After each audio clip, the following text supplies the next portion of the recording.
नमस्कार, आप देख रहे हैं जनता टीवी। मैं हूं आपके साथ अमन त्रिपाठी। बुलेटिन में रुक करेंगे कुछ अहम खबरों की ओर। प्रदेश की 5 लोकसभा सीटों पर चुनाव लड़ रहे 55 प्रत्याशियों के भाग्य का फैसला मतगणना के बाद हो गया है। राज्य की 5 लोकसभा सीटों पर लगातार तीसरी बार बीजेपी ने जीत दर्ज की है। माला राज्य लक्ष्मी, प्रदीप टम्टा, अजय टम्टा, जोत सिंह जैसे दिग्गज मैदान में थे, लेकिन बीजेपी ने इन 5 सीटों पर जीत दर्ज की है। और वहीं कांग्रेस अपना खाता भी नहीं खोल पाई है। यहां पिछले 2 बार से कांग्रेस का बुरा हाल रहा है और 5 सीटों पर बीजेपी ने कमल खिलाया है। ये रिपोर्ट देखिए।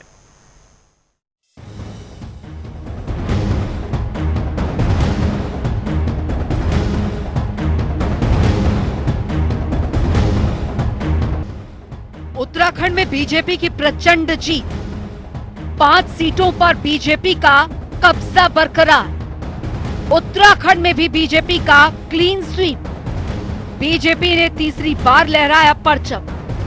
प्रदेश की 5 लोकसभा सीटों पर चुनाव लड़ रही 55 प्रत्याशियों के भाग्य का फैसला मतगणना के बाद हो गया।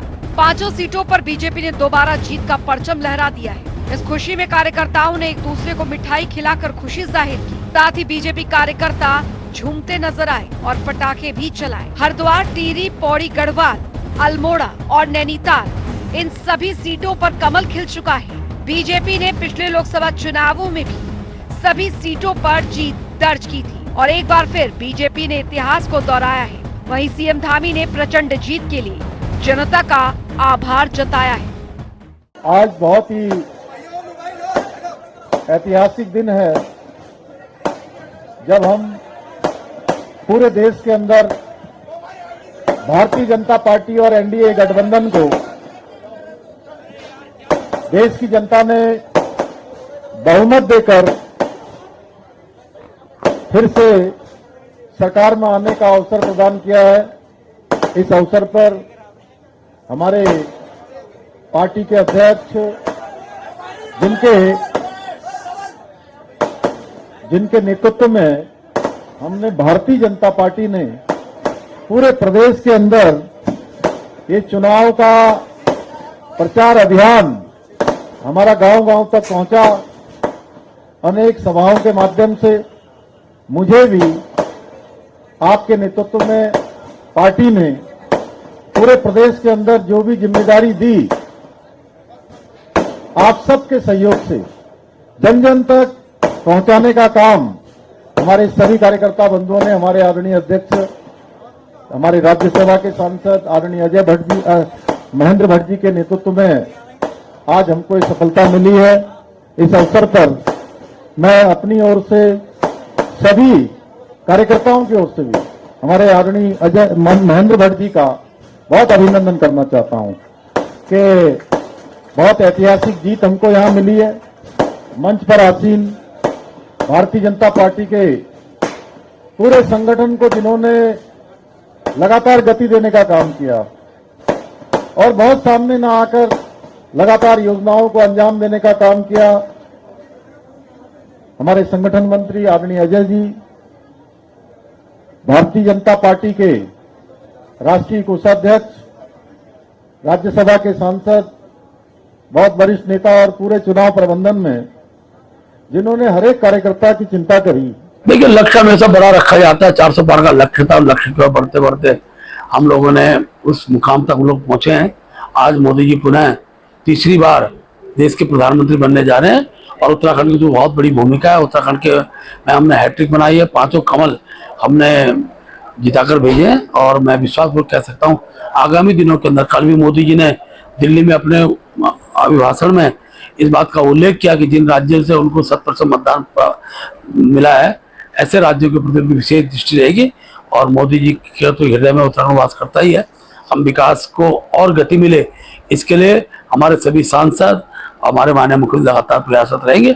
उत्तराखंड का विकास ही हमारा लक्ष्य है। लोकसभा चुनाव में मिली ऐतिहासिक विजय ने मुख्यमंत्री पुष्कर सिंह धामी के राजनीतिक कद में भी इजाफा किया है। उनके नेतृत्व में राज्य में ये पहला लोकसभा चुनाव था जिसमें उनके रणनीतिक कौशल की परीक्षा होनी थी और इसमें वो 100% अंक हासिल करने में सफल रहे। केंद्रीय राज्य मंत्री अजय भट्ट ने नैनीताल उधम सिंह नगर संसदीय सीट से लगातार दूसरी बार जीत दर्ज की है, जबकि हरिद्वार से त्रिवेंद्र सिंह रावत और टिहरी गढ़वाल सीट से महारानी राजलक्ष्मी शाह भी विजयी रही हैं।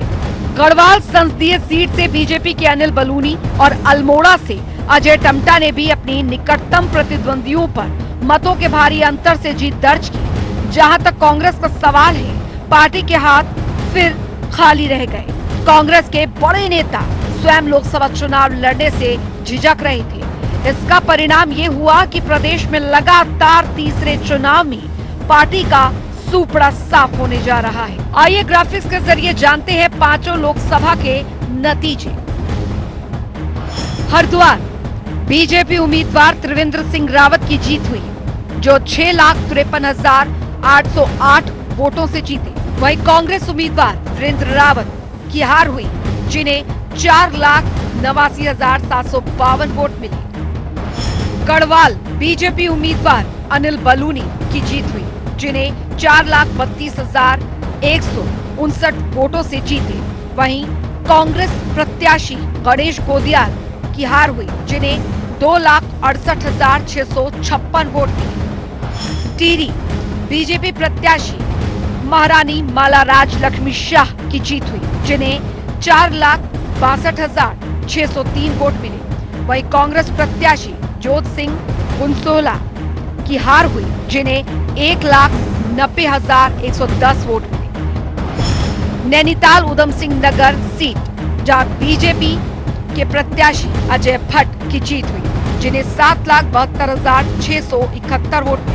वहीं कांग्रेस प्रत्याशी प्रकाश जोशी की हार हुई, जिन्हें 4,38,123 वोट मिले। अल्मोड़ा में जहां बीजेपी उम्मीदवार अजय टमटा की जीत हुई, जिन्हें 4,29,167 वोट मिले। वहीं कांग्रेस प्रत्याशी प्रदीप टमटा की हार हुई, जिन्हें 1,95,070 के वोट मिले। राज्य में इस चुनाव में भी बीजेपी को मिली जीत के नायक निश्चित रूप से प्रधानमंत्री नरेंद्र मोदी रहे। देवभूमि में पीएम मोदी और सीएम धामी की केमिस्ट्री का असर साफ दिखा। साल 2009 में कांग्रेस की झोली में सभी 5 सीट गई थी। लोकसभा चुनाव 2014 और 2019 में उत्तराखंड में बीजेपी ने 5 सीटों पर जीत दर्ज कर रिकॉर्ड बनाया था। इस बार भी उत्तराखंड की 5 सीटों पर जीत हासिल कर भाजपा ने हैट्रिक लगा दी है। उत्तराखंड में प्रथम चरण में 19 अप्रैल को लोकसभा चुनाव के लिए मतदान हुआ। आज के प्रजातंत्र के दिवस दिन में सबका हक है अपना अपना उससे का लड़ने का, और उन लोगों को भी बोलना चाहते हैं सबने जिन्होंने कोशिश किया बहुत ही अच्छा है। इसमें करना चाहिए अपना अपना तरीका से अपना काम, जैसा हमने किया उन लोग भी कर रहे हैं और सभी ने कोशिश किया है। व्हाई नॉट, क्योंकि मुझे लगता है कि इसमें कोई ऐसा बात नहीं है।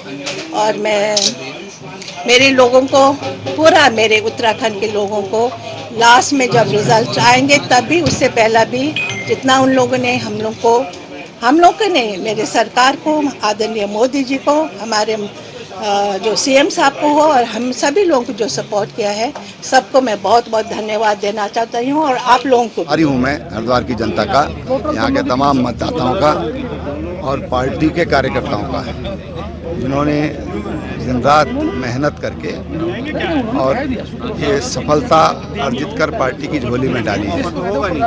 तमाम उन एक्टिविस्ट का जो पार्टी से सीधा नहीं जुड़े हुए होते, लेकिन एक जागरूक नागरिक होने के नाते वो काम करते हैं, राजनीति को प्रभावित करते हैं, अपना योगदान करते हैं। उनके सहयोग के लिए भी मैं उनका बहुत धन्यवाद करता हूँ। इस चुनाव में मुख्य मुकाबला कांग्रेस और बीजेपी के ही बीच रहा। 5 सीटों पर कुल 55 प्रत्याशी मैदान में उतरे थे। बीजेपी ने लगातार तीसरी बार सभी 5 सीटों पर विजय हासिल की। इससे वो राज्य में लगातार 3 लोकसभा चुनाव में सभी सीटों पर जीत दर्ज करने वाली पहली पार्टी बन गई है। ब्यूरो रिपोर्ट, जनता टीवी।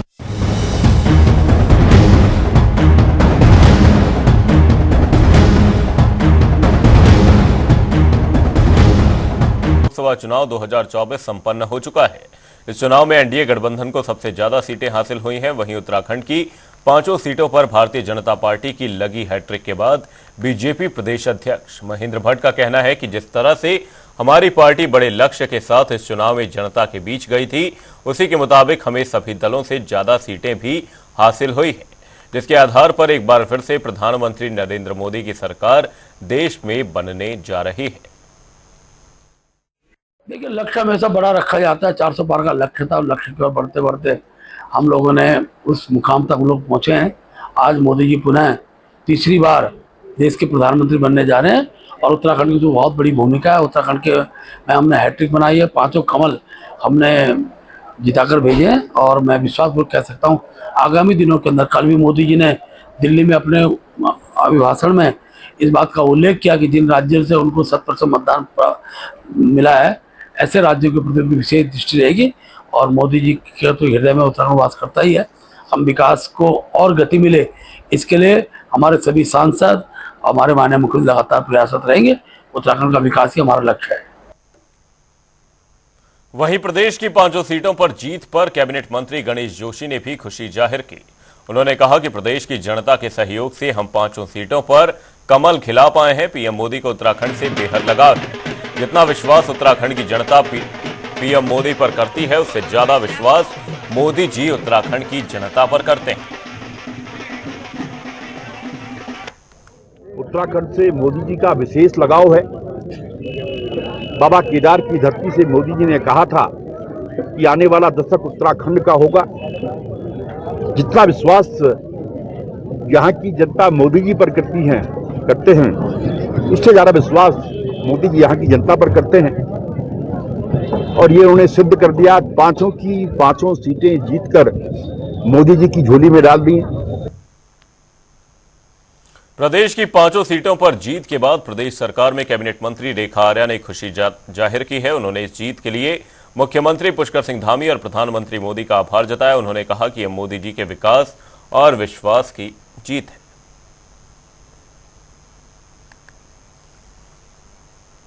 5 की 5 सीटों में कमल का खिला जाना यह बताता है कि प्रधानमंत्री मोदी जी और हमारे मुख्यमंत्री पुष्कर सिंह धामी जी के विकास और विश्वास की जो लकीर बड़ी मजबूती के साथ खींची गई है, उसका सीधा सीधा प्रतिबिंब दिखता है। इसके साथ ही पूरे देश में जिस प्रकार से एनडीए गठबंधन को जिस प्रकार का मेजॉरिटी में गवर्नमेंट बनाने की जनादेश मिला है, मैं प्रधानमंत्री मोदी जी को बहुत बधाई दूंगी कि वे फिर तीसरी बार जो है देश के लोकप्रिय प्रधानमंत्री बनने जा रहे हैं। तो मैं समस्त प्रदेशवासियों को भी, जिसमें प्रदेश का बड़ा योगदान है, 5 कमल का फूल जो है प्रधानमंत्री मोदी जी को समर्पित किए हैं। साथ ही देश की जनता को बहुत बधाई देती हूँ कि उन्होंने एनडीए गठबंधन को स्वीकार किया और प्रचंड बहुमत के साथ में जो है इस गठबंधन की जीत हुई है। तो यह कुल मिला के मोदी जी की लोकप्रियता, कुल मिला के विकास और विश्वास की जीत है। रुड़की में महामंडलेश्वर स्वामी यतीन्द्रानंद गिरी एक सड़क का लोकार्पण करते नजर आए। इस दौरान मौके पर भारी संख्या में लोग मौजूद रहे, जिन्होंने महामंडलेश्वर स्वामी यतीन्द्रानंद गिरी का आभार जताया। वहीं कार्यक्रम में स्वामी यतीन्द्रानंद गिरी ने प्रदेश में सभी सीटों पर बीजेपी की जीत को लेकर खुशी जाहिर की। भारतीय जनता पार्टी उत्तराखंड में 5 सीट लोकसभा में दी हैं, तो इसके लिए हमारे मुख्यमंत्री जी का बहुत प्रयास रहा है और यहाँ जो भी पार्टी के संगठन के कार्यकर्ता, उनका बहुत प्रयास रहा है और बड़े अच्छे मतों से विजयी करके भेजा है। करोड़ रुपए की लागत से बनी जो सुनहरा आनंद विहार कॉलोनी में छोटी छोटी गलियां सारी होगी और ये होगी। नाले का काम बैदसपुर चल रहा, बहुत जोर शोर से काम चलवा रखा। वो स्वामी यतीन्द्रानंद गिरी जी महाराज की उस तक चल रहा है। इन्होंने मुख्यमंत्री से मांग करी थी तो उन्होंने 1.5 किलोमीटर की सड़क पास करी थी और अब ये सड़क जहाँ से यहाँ से बाईपास तक, इसकी भी गुरुजी ने जो है वो मांग रखी और इस पर भी काम जल्दी चलने वाला, तो बहुत बड़ी राहत में लगेगी। तो जल्दी जब से मुख्यमंत्री जी इसको यहाँ आए थे आश्रम में, उस टाइम मांग करी थी इन्होंने गुरुजी महाराज ने, और ये फिर पास होगी थी, थोड़ा टाइम लग गया। आजकल मानक जीवन शैली और कई कारणों से पर्यावरण दूषित होता जा रहा है। ऐसे में आने वाली पीढ़ियों को एक सुरक्षित जीवन देने के लिए पर्यावरण को प्रदूषित होने से बचाना बहुत जरूरी है। ऐसे में इसके बारे में जागरूकता बढ़ाने के उद्देश्य से हर साल विश्व पर्यावरण दिवस मनाया जाता है। वहीं उत्तराखंड के कई अलग अलग जिलों में भी पर्यावरण दिवस धूमधाम से मनाया गया। इस मौके पर मुख्यमंत्री पुष्कर सिंह धामी ने भी वृक्षारोपण किया। ये तस्वीरें देहरादून, हल्द्वानी और मसूरी से सामने हैं। मैं सबसे पहले तो आज विश्व पर्यावरण दिवस की सभी को बहुत शुभकामनाएं देता हूं, बधाई देता हूं कि ये दिवस हमारे लिए विशेष है, क्योंकि इस दिवस को हम सब संकल्प लेते हैं कि पर्यावरण के प्रति जो भी हम सबका दायित्व है, हमारी जिम्मेदारी है, जो जिस रूप में भी कर सकता है उसे करे। इस वर्ष चूँकि वनाग्नि भी हुई है, तमाम प्रकार से पिछले सालों में जिस प्रकार हमारे जल के स्रोत कम हुए हैं और धरातल पर जो जल का स्तर है वो भी काफ़ी नीचे गया है, उसमें भी कहीं ना कहीं बढ़ोतरी हुई है, कमी आई है। सबसे पहले जो विश्व पर्यावरण दिवस है उसकी सभी को शुभकामनाएं। और देखिए, पर्यावरण के प्रति हम कितने संवेदनशील हैं और कितना संवेदनशील होना चाहिए, बेसिकली उसके लिए है। और अगर MDDA की बात करें तो हम लोग पहले से ही जल संरक्षण, जल संवर्धन और जो पौधारोपण का हमने देखा, इस दिशा में काम कर रहे हैं और 1 लाख पेड़ लगाने का हम लोगों ने लक्ष्य रखा है। उसी के तहत आज माननीय मुख्यमंत्री जी और माननीय मंत्री जी के हाथों से आज हमने शुभारंभ कराया है। तो करीब 500 पेड़ हम इसमें आज ही लगा रहे हैं और हरेला तक हमारा अभियान चलेगा। हरेला को एक बहुत बड़ा कार्यक्रम हम लोग करेंगे वृक्षारोपण का। इसके साथ ही साथ जल संरक्षण और जल संवर्धन के लिए रिचार्ज पिट्स बनाने का काम, जो वाटर हार्वेस्टिंग का उसका काम, उस पर भी पहले हम लोग काम कर रहे हैं। देखिए, सबसे पहले तो आपके चैनल के माध्यम से मैं हल्द्वानी शहर के सभी शहरवासियों को पर्यावरण दिवस की हार्दिक शुभकामनाएं देता हूं और मैं ये उम्मीद करता हूं कि इस पर्यावरण दिवस हमारा शहर और ज़्यादा साफ़ सुथरा और ज़्यादा हरा भरा, और जैसा कि इस बार की जो थीम है वो जल संवर्धन पर है, तो और ज़्यादा पानी को कंजर्व करने वाला एक शहर बने। आज हमारे नगर निगम की टीम के द्वारा वृक्षारोपण भी किया गया है, निबंध एवं चित्रलेखन प्रतियोगिता का भी आयोजन किया गया है और चित्रशिला घाट पर साफ सफाई का आयोजन भी हम लोगों ने किया है, जिसमें आर्मी पर्सनल्स भी हमारे साथ में थे। ये एनवायरनमेंट और टूरिज्म एक ही साथ जाते हैं। टूरिज्म जितना दुनिया को बर्बाद कर सकता है, बहुत नुकसान होता है। तो मैंने एक ही मैसेज मेरा है आज एनवायरनमेंट की तरफ, एनवायरनमेंट के लिए, कि आज जो हम बांज के पेड़ लगा रहे हैं वो बड़े होकर बहुत सुंदर बांज ही होंगे, लेकिन आज समाज में जो बीज हम बोते हैं ना, बड़े होकर अचानक एक टहनी में बॉलीवुड, एक टहनी में हॉलीवुड, कुछ परिचय ही नहीं रहता है। तो मैं चाहता हूं कि आज घर जाके और पेड़ के अलावा हम अपने घर में, समाज में सांस्कृतिक जो जड़ है उसमें पानी दे रहे हैं, ताकि हमारा कल्चर जिंदा रहे और हम सर उठा के कह सकते हैं कि हाँ, ये हिंदुस्तान एक फैंटास्टिक देश है। निकायों में प्रशासकों का कार्यकाल एक बार फिर बढ़ा दिया गया है। यह कार्यकाल अगले 3 महीने के लिए बढ़ाया गया है। इस पर जानकारी देते हुए शहरी विकास मंत्री प्रेमचंद अग्रवाल ने क्या कुछ कहा, वो सुनिए। 1 तारीख को सभी प्रशासकों का कार्यकाल समाप्त हुआ था और 6 तारीख तक यानी 6 जून तक आचार संहिता प्रभावित थी। ऐसे में हमें सारे विधिक राय लेने के बाद हमारे पास एक ही विकल्प था कि हम प्रशासकों का कार्यकाल बढ़ाएं, और आपने देखा हो कि कार्यकाल बढ़ाते हुए हमने यही कहा, या तो 3 महीने या उससे पहले हम चुनाव कराएंगे, जो पहले होगा उस तक हमने प्रशासकों का कार्यकाल बढ़ाया। 4 धाम यात्रा को लेकर लगातार प्रशासन की ओर से व्यवस्थाओं को दुरुस्त करने का काम किया जा रहा है। इस पर जानकारी देते हुए बद्री केदार समिति के अध्यक्ष अजेंद्र अजय ने कहा कि यात्रा शुरू होने के साथ ही अप्रत्याशित रूप से श्रद्धालु 4 धाम यात्रा में पहुंच गए थे। बीच में कुछ व्यवस्थाओं को लेकर दिक्कत हुई, पर फिलहाल सब कुछ ठीक है। समय में बड़ी संख्या में, अप्रत्याशित संख्या में श्रद्धालु तीर्थयात्री धामों में उमड़े थे। उसके कारण शुरुआत में थोड़ा कुछ कठिनाइयां हुई थी, क्योंकि आप जानते हैं कि हमारे जो धाम है वो उच्च हिमालयी क्षेत्र में है, वहाँ पर भौगोलिक परिस्थितियां विकट है, मौसम भी चुनौती बना रहता है, तो उस कारण से कुछ कठिनाइयां आई थी। लेकिन उसके बाद से प्रदेश सरकार के स्तर से जिस प्रकार से यात्रा व्यवस्था का प्रबंधन किया गया, माननीय मुख्यमंत्री जी के मार्गदर्शन में निरंतर जो यात्रा व्यवस्थाओं की मॉनिटरिंग की गई, उसके पश्चात से अब पूरी तरीके से यात्रा अपने सामान्य रूटीन उसमें है, स्थिति में है और किसी प्रकार की कोई कठिनाई नहीं है। प्रदेश सरकार के स्तर से लगातार प्रयास किए जा रहे हैं कि जो भी श्रद्धालु तीर्थयात्री धामों में आ रहे हैं उनकी यात्रा सुगम हो, सुरक्षित हो, इसके लिए निरंतर प्रयास किए जा रहे हैं। यात्रा व्यवस्था से जुड़े हुए जितने भी विभाग है, एजेंसियां, सब अपने कार्य के प्रति तत्परता के साथ में कार्य कर रहे हैं। दिनेशपुर में औषधि निरीक्षक की ओर से दवा विक्रेताओं पर ताबड़तोड़ छापेमारी की गई। इस दौरान कई मेडिकल स्टोर का निरीक्षण कर दवाओं के सैंपल भी लिए गए। साथ ही 2 मेडिकलों के लाइसेंस भी रद्द कर दिए गए हैं।